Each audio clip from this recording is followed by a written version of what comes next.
Marketer of the Day, episode 606. Become a powerful speaker. Structure a compelling offer. Craft the ideal story. Meet your audience where they're at and use neuro-linguistic programming to make sales with Gary McKinsey. Hey everyone, and welcome back to the Marketer of the Day podcast. We're chatting with Gary McKinsey, and Gary is a past president of the National Speakers Association of Northern California. And Gary is a business coach, and he works with entrepreneurs and speakers and trainers in implementing strategies to build their ideal business. And he frequently speaks and presents workshops on small business marketing strategies. So we're going to hear today all about how to get that coveted thing called a compelling offer, how to get rid of the fear of public speaking, and a lot of the super cool speaking knowledge that Gary has. So how are things today, Gary? Outstanding. Just excellent, Robert. Awesome. Well, glad to hear it. So, I mean, you've been at this for a long time. You've been all over. You've done all kinds of stuff. So what has been kind of the focus of you and your business the last month or two? Well, the focus for the last few months has really been working with individuals, primarily people that give presentations to help market themselves or market their product, and working with them on how to structure their speech or presentation, get over their fear and those nervousness, and give a compelling offer. So that's really my focus for the last few months. Awesome. So when we're talking about people who, they're getting over this fear, they're making the structure for their speech, are we talking people doing like an online webinar or in-person presentation or a mix? It's really a mix. Right now, a lot of the people have been in person, but certainly the topic applies to online webinars also.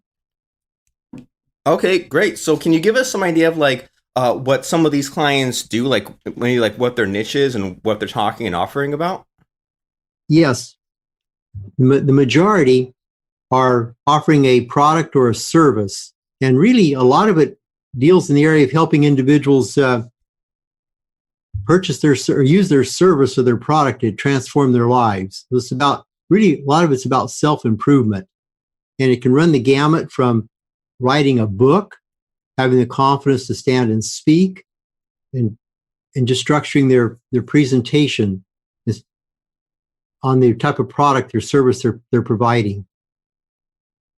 Okay, so when people come to you, do they already have some kind of a presentation ready and they just need you to beef it up? Or do they say, I've got this product, I got the service, I don't know what to do with it, I need you to help me start from scratch? I have both.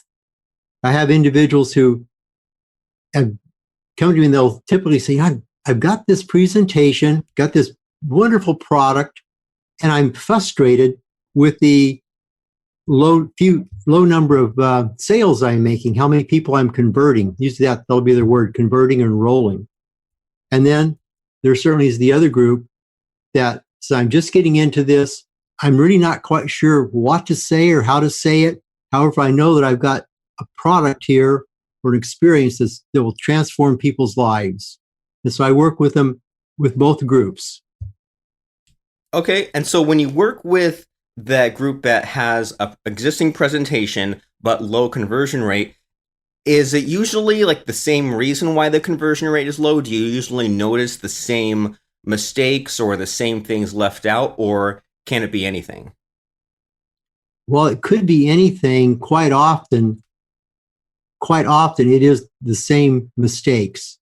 It's the same. It's not really a mistake. Let's just say it's something they're left out of their presentation, or a portion of their presentation that misdirects their audience. They're not really aware of it, but it sends the audience mentally off into a different path. So I work with them on how to really get their presentation very concise, very clear and concise. Okay, and that seems like that's really important because I've noticed that with a lot of my presentations, I'll be like, well, I have all this content, I need to cut it down to an hour or cut it down to 20 minutes. And then I'll also see sometimes somebody presenting and they'll be in the middle of, their close, their offer stack, and they'll say, here's bonus number 4 and here's bonus number 5. And it seems like I noticed that it gets to the point where they're talking for too long and I forgot even what the original offer was, or they kind of make some offhand remark and then it kind of derails their whole entire pitch that they're saying, and I get distracted by, like one time some presenter said, well, I can't believe the price is that high, I'm kind of mad about that, and he kept on with his other bonuses in his offer, and I was thinking, like, I couldn't kind of get over that. So I mean, do you see something similar like that, like just seeing like if that one little thing that they kept doing, if that was removed, then their offer would be super great? Correct. Because that's where I talk about, they make a statement, they bring out something that's extemporaneous. It doesn't really apply to their offer. And I say that derails the mind of the hearer. And so people start thinking, well, why did it say that? What? And their mind goes off someplace else and they quit listening. So again, that's being very precise, very clear on the offer.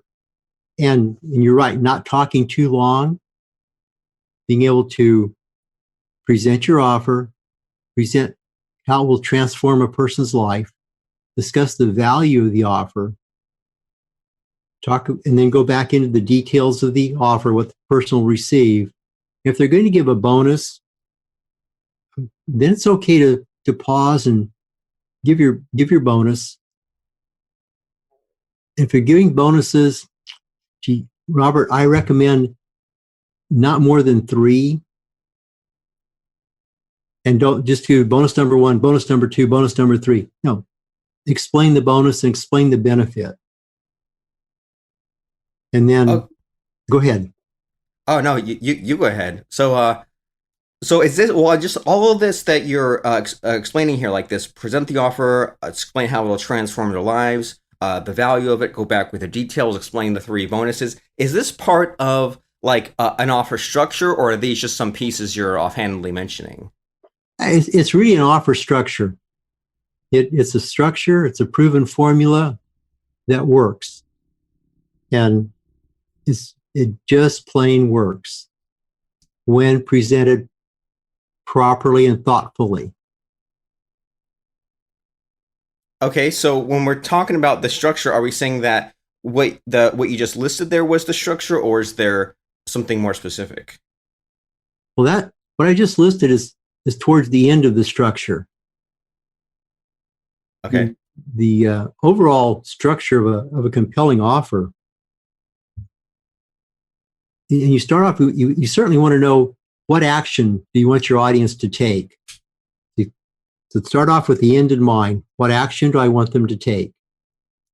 How am I going to give them one clear, precise next step in order to take that, in order to receive the offer or accept the offer? Once that's understood, that in your mind, then you're thinking about, how do I lead up to the closing, which in this case, you make state the value of what they're going to receive, describe it. And again, it's more benefits. It's not what's included, but it's the benefits, how it transforms the life. Then if you want to offer additional bonuses, list the bonuses, but state maybe one of the bonuses is a little short video, state the value and describe it a bit, how it's going to benefit the person. If there's a PDF download, describe that, and again, the value and how it works. And perhaps there's an audio presentation also. These can all be the bonuses. But I've just listed 3 bonuses. That's the maximum you want to offer. And then realizing that the individual may not, the person's thinking, oh, this is in their mind, they may be thinking, that's a lot, but it sounds kind of expensive. And that's their thought process. So if you're going to give a price reduction, then help motivate and move people, you can offer the individual at that point in time, if they take advantage of your offer then or within a period of time, here's what you're asking them to pay. Now this is all the close. So let's go back. You asked earlier, what's the structure? The structure is really understanding how your product transforms the life of the individual, and what words, what language, how do they think about that? And then structure a story. Have a story of how someone using this product that was similar to them, how it transformed their life. And stories bring people in. It helps them identify with the other person, helps them identify with the benefits, and it opens their mind up to being more receptive to your presentation and to your offer. That's very generally the overall structure. Okay, cool. So it sounds like a lot of what you're saying here is focus on the story, focus on the benefits, and don't focus as much on the details on the feature. Make it something more exciting, because we could list, bullet points and facts and figures all day. And so I really like how you're talking about, don't forget to include that story. So does anything come to mind as far as that part of it? As far as, do you have any interesting like case studies or clients where adding in a story kind of made things really great? Yes. Let me talk about the elements of this story. This is an ideal story. You want to touch on the emotions of individuals. And one of these four factors is going to touch a person. So if your story describes how it helped a person build their self-esteem or works, also how can they do more? How can using this product help this person do more? Or how to help them gain more? Or how to help them add more joy to their life? And a story that I like to tell, the story of an individual that I met. Actually, I met her at Toastmasters, and later on we talked. And so I like to tell her story. She was in a situation where she had a good job, yet she was very unhappy in that position.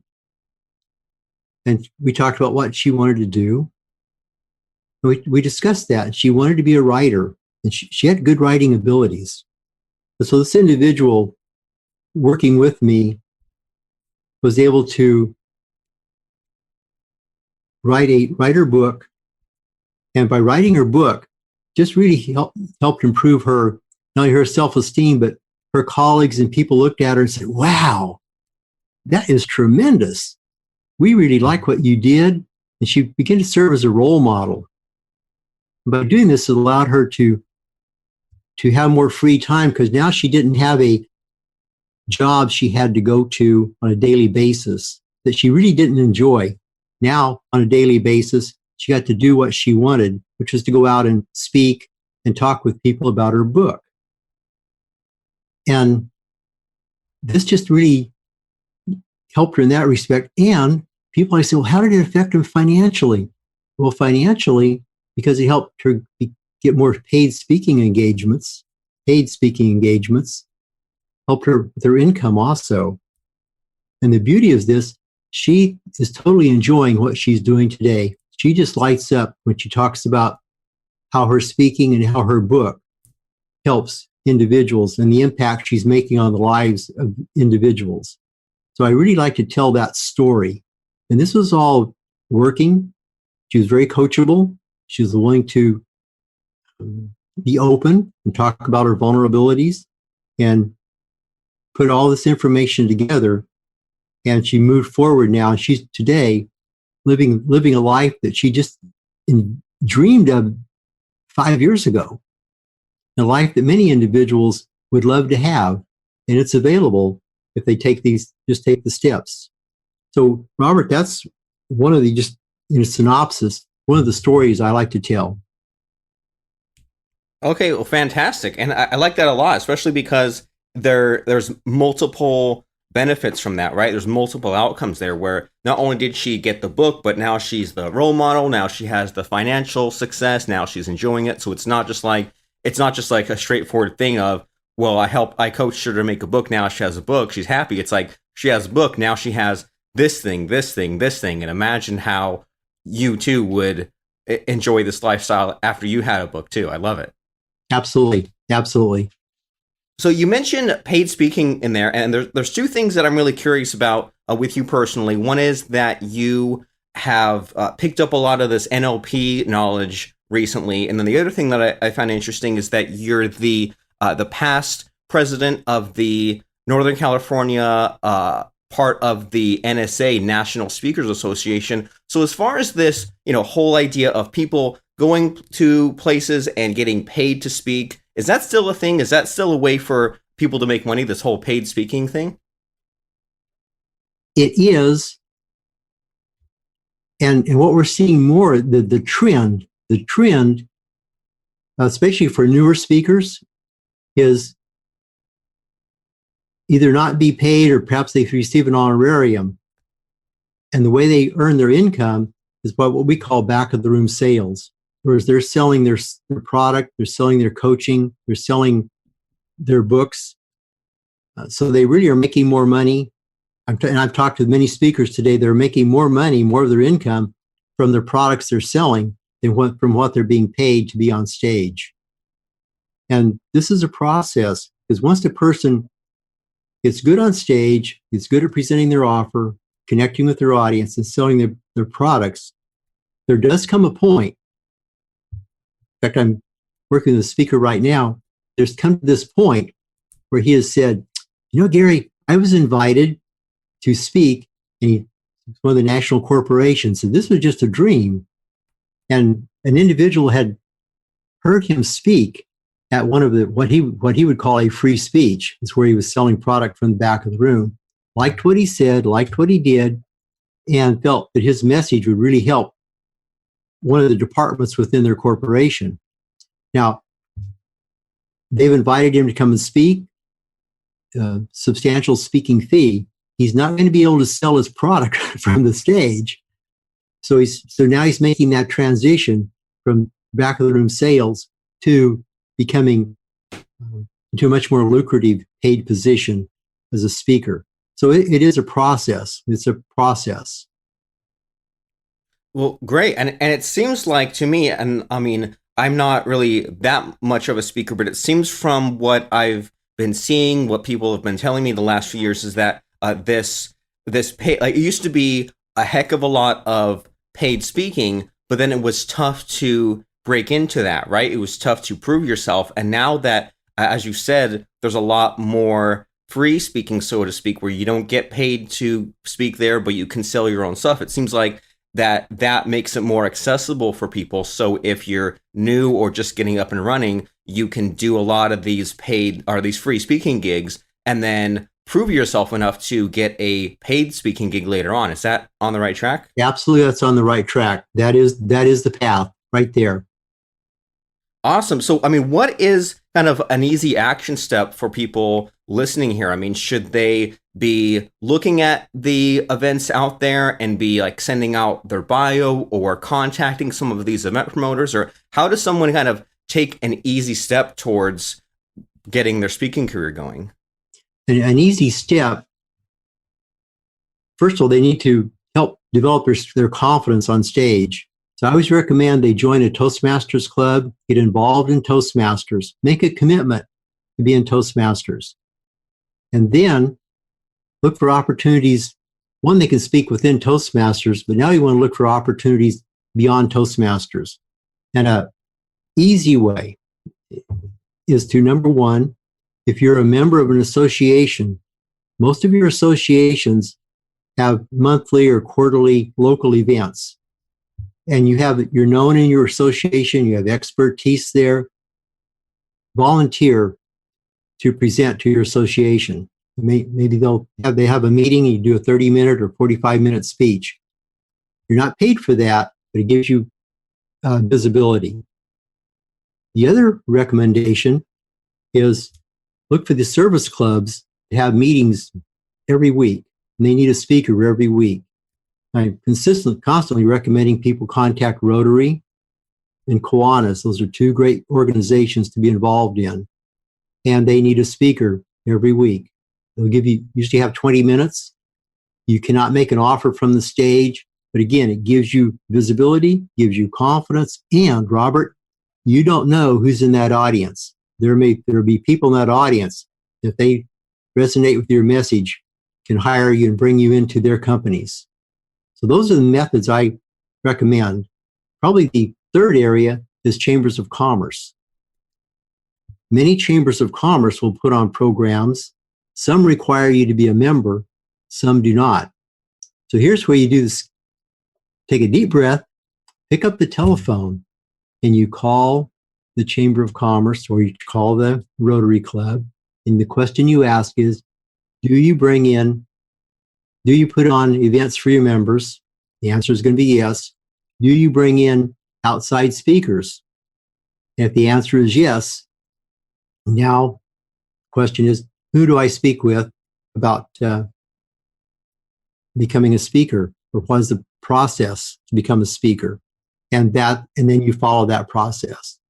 Take some time on the phone, and the telephone is still the best way to handle that.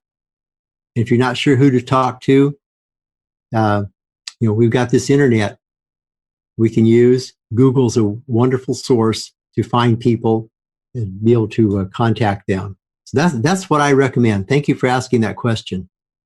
Yeah, thank you for answering it, man. There's a ton of things people can do now. I mean, number one, of these associations that you're in, volunteer for this 30 to 45-minute speaking slot. Look into service clubs like Rotary and Kiwanis, and then attend your town, your city's Chamber of Commerce meeting, and also join that, so that way you can show up to those meetings. And yeah, these are great reminders here, Gary, because I mean, you and I met because of Toastmasters, and the path that led to me kind of joining and attending some of these Toastmasters was I was attending some of these Chambers of Commerce meetings, like in the Modesto area. And I was this was a couple of years ago, but I mean, there's only like 5, 6, 7 people there at the most. So I was surprised at how thin the competition was, I guess. And then also I kind of had expected it to be some huge, 50, 100 person meeting, and then I wouldn't really get to talk to anyone, but it was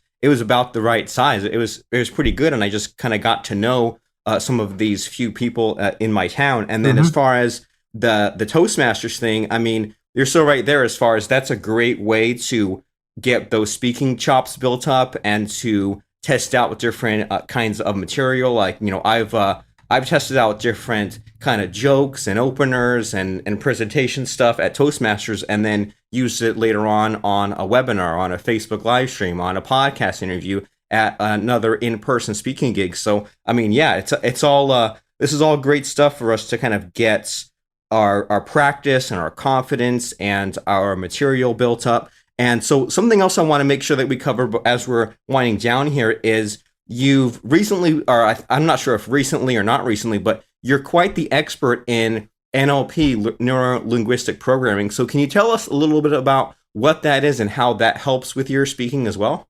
Certainly. Now, neuro-linguistic programming, that's really about the communication of the mind. It's the communication primarily with the subconscious mind, how subconsciously people will see you, they hear you, and they react to you. They react to your body language and to your tonality and to the words you use. And based on that, your subconscious mind works with your conscious mind to quickly form an impression. Is this person someone that I trust, would like to do business with? So I work with individuals on how to use their body language and their words to connect with their audience. And so that's how I use it. And again, we're talking about sales. One thing in stories, quite often when talking about a sale, people are thinking, I can't afford that, or I don't have the time for that. And the question to pose is, I get it. I realize you don't have the time for that. What if you did? What would it be like if you did? And the if, again, opens the mind, helps people think about, helps them visualize the result, and that helps them make a decision. So in a nutshell, that's how I use the benefit of neuro-linguistic programming. Also, as we wrap up, I'll comment also, when you're giving a speech, whether you're talking to one person or many, be aware that there's 3 we'll call them learning styles or communication styles. One, people are visual learners. They like to communicate visually. Auditory learners and kinesthetic learners. So you want to use words and phrases to connect with your visual, auditory, and kinesthetic learner. And there again, subconsciously helps them make that connection that you're like them. And we like people that are similar. Kind of goes with the birds of a feather flock together. And when they feel similar, people are more open to your ideas and they're more apt to accept your offer. That's how it's helped me. And so you say that, so there's these three learning styles. Are you saying that that's like the like visual and auditory and kinesthetic, or is that different? In kinesthetic. Okay, great. So like if someone tends to be more visual or audio or kinesthetic, how do we pick up on that sort of thing? If it's one-on-one, you can listen to the words they use. If they say, "Oh, I see that," that's the indication they're visual. Or they say, "Yeah, I hear you. That rings a bell." That's an auditory person. If another person says, "Yeah, I feel that's right," or "Walk me through that," that's a kinesthetic individual. That's the one-on-one. And Robert, when you're speaking to a group, you don't know who's visual, who's auditory, who's kinesthetic. And yet you can rely on studies, numerous studies, that will support the fact that 65% of any given audience are visual, 30% are auditory, and 5% are kinesthetic. So you know they're in your audience, and it's to structure your presentation so that you're using words and activities that touch on all three of those styles. Super cool. That makes perfect sense that you'd work in the majority of it to appeal to those visual people, saying, "Can I see that?" or "Can you see how this does this?" And then you have that 30% geared to the audio people, and then that 5% geared to that kinesthetic. So that way you know who your majority is, but you're also not leaving anyone out. And also it's a lot, I don't know about you, but it's a lot of fun for me to sometimes like mingle and talk with that audience beforehand, just to kind of pick up on what their usual hangups, problems, keywords are, and then use that back on them, right? Absolutely. You want to use their language. Absolutely. And it helps you as a speaker feel more comfortable and confident because now you've met the people. They view you as a friend because they met you and shook your hand and had a brief conversation with you. Super awesome. So meet them where they're at. Correct. Absolutely. Cool. So, I mean, we've got a lot of wonderful ideas here about what we can do to get more of those speaking gigs, to refine that message, that presentation, to build our self-esteem, to use stories in our presentations, to look into getting more of these speaking opportunities, to maybe even pepper a little NLP in there in order to make sure that our presentation is super great. So if people here heard our conversation and they got a lot out of it, and now they want to hear more or see more or feel more, depending on their learning style, right? If they want to know more about Mr. Gary McKinsey, where can they do that? What sorts of places should they go to? Well, they can certainly go to my website. And my website is GaryMcKinsey.com. And let me spell McKinsey because it's a different spelling. McKinsey, the spelling is McKinsey.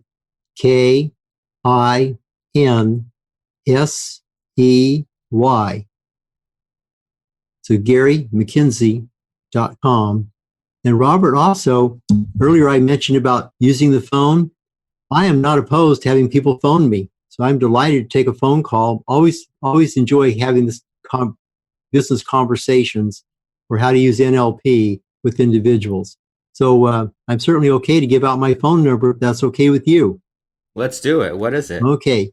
It's 209-345-4230. If an individual calls me, if you may get my voicemail, leave a message and I will return your call.